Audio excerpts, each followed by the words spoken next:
So hello everyone, welcome to my vlog. I hope सबैजना सन्चै आरामै हुनुहुन्छ होला। म भने अलि बिसन्चो छु। बिसन्चो भए पनि भ्लग नहालेर बस्न मन लागेन।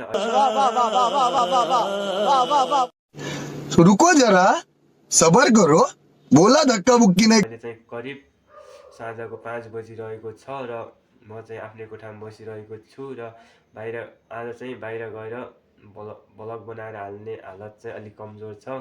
त्यही भएर आजको भ्लग चाहिँ मैले कोठामै बसेर बनाउँदैछु।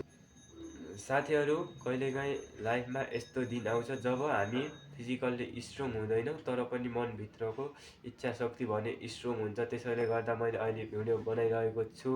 त्यही हो लाइफमा, अब कहिले सन्चो बिसन्चो त्यही त हो। त्यही भएर सबैजनाले आफ्नो केयर गर्नु होला होइन। भिडियो चाहिँ जस्तो भए पनि अन्तिमसम्म हेरिदिनु होला।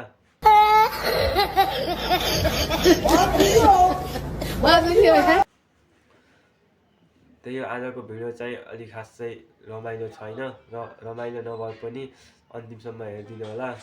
आजको भ्लग एकदमै छोटो भए पनि मनैबाट बनाएको हो। के तपाईँहरूलाई भिडियो मन पर्यो भने लाइक कमेन्ट सेयर सब्सक्राइब गरिदिनु होला। म छिट्टै सन्चो भएर फेरि नयाँ भ्लग लिएर आउने छु भन्दै आजको भिडियो यतैतिर इन्ड गर्दै आजलाई बिदा लिन चाहन्छु। हस्त, धन्यवाद।